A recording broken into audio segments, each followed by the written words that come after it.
అమ్మ డిట్టో బొమ్మలాగే ఉండేది.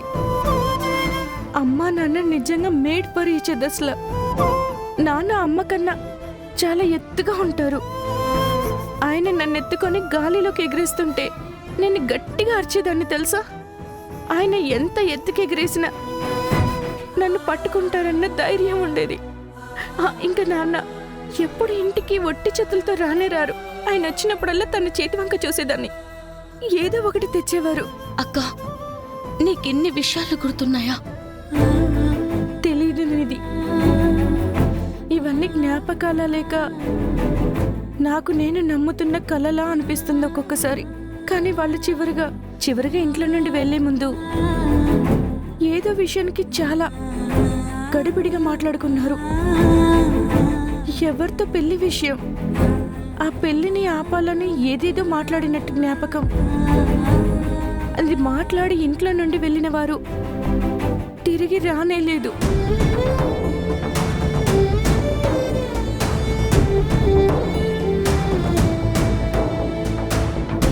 అక్క, వాళ్ళెక్కడికి వెళ్ళుంటారు? ఆ విషయం ఎవరికీ తెలీదు. లేదంటే నేను అనుకుంటున్నంత అబద్ధం కావచ్చు. ఏమో, వెళ్ళిన వాళ్ళు రాలేదన్నదే నిజం.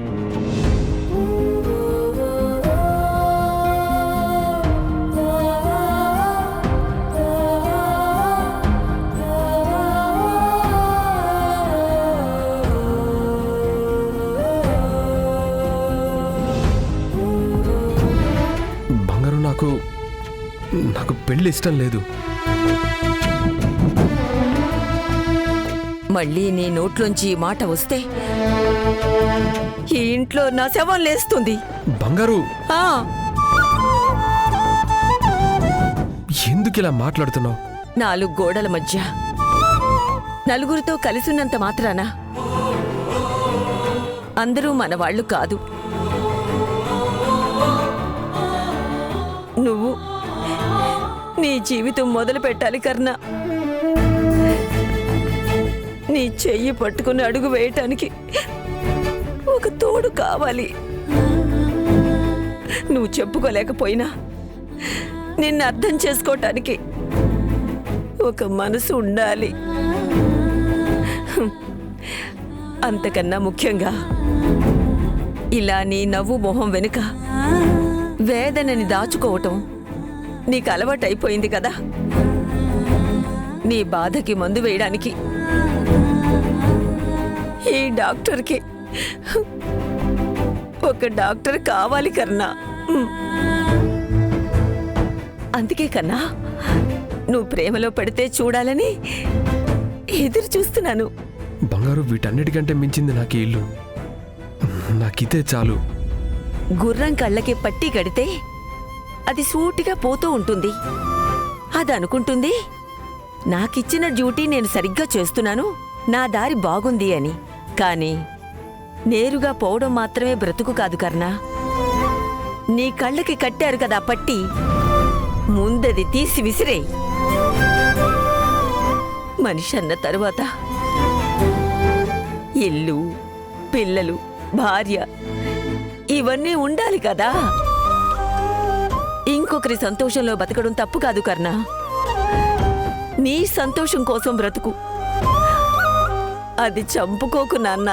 జీవితం అంటే ముందెళ్లే వాళ్ళని తోసి ముందుకు వెళ్ళడం కాదు, మనతో ఉన్నవారిని కాపాడుకోవడం కూడా కదా. నువ్వు తొణకవు, నువ్వు నిండు కుండవి కర్ణా. నువ్వెందుకు ఇలా మాట్లాడుతున్నావో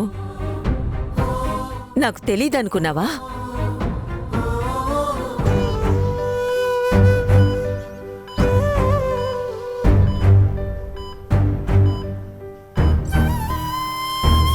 కరుణ, నేను పోవాల్సిన సమయం వచ్చింది. నిన్ను వదిలిపెట్టి వెళ్తున్నందుకు నన్ను క్షమించు. ఎక్కడికి వెళ్తారు? ఎక్కడికి వెళ్ళరు. మీకేం కాదు, నేను ఏమీ కానివ్వను. వెళ్ళాల్సిన సమయం వస్తే ఆపకూడదు. అలా చేస్తే నాకు కష్టం, నీకు కష్టం. నేను పోయిన తర్వాత ఈ ఇంటిని ఇలాగే నిలబెడతావని నాకు మాటిస్తావా?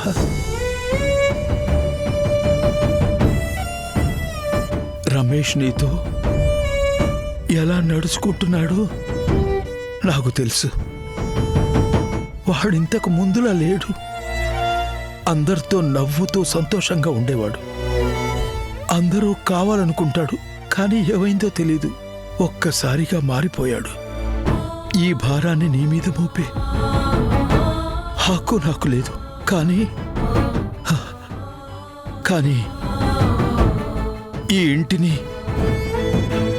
నువ్వు తప్ప ఇంకెవరూ కాపాడటం సాధ్యం కాదు. ఏది ఏమైనా, ఎవరేమన్నా ఈ ఇంటిని, ఈ మనుషులని వదిలి వెళ్ళనని మాటివ్వు.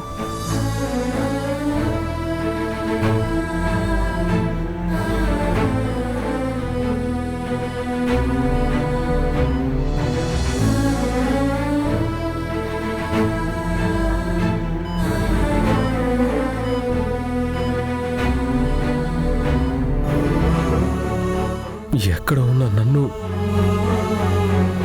నన్ను తీసుకొచ్చి ఈ స్థాయికి తెచ్చారు. ఈ ఇంటి ఐక్యతను తప్పకుండా కాపాడతాను.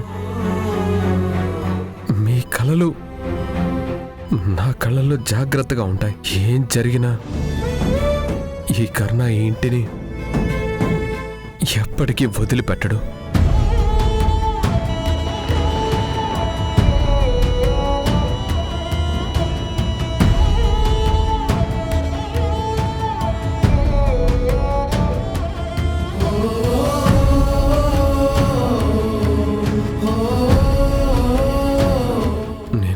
ముందు నాన్నెలా ఉండేవారు కాదు కదా బంగారు.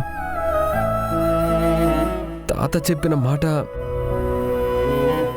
నన్ను వెంటాడుతోంది. నాన్న నవ్వు ఏమైంది, ఎందుకలా అయ్యారు, అవన్నీ తెలుసుకోవాలనిపిస్తోంది. ఎవరూ లేని ఈ అనాథకి తాతగారు జీవితాన్ని మాత్రమే ఇవ్వలేదు, ఈ ఇంటిని కాపాడే బాధ్యత కూడా ఇచ్చారు. అది నాకన్నా, నా పెళ్లి కన్నా చాలా పెద్దది. నాకు వేరే ఆశయం లేదు.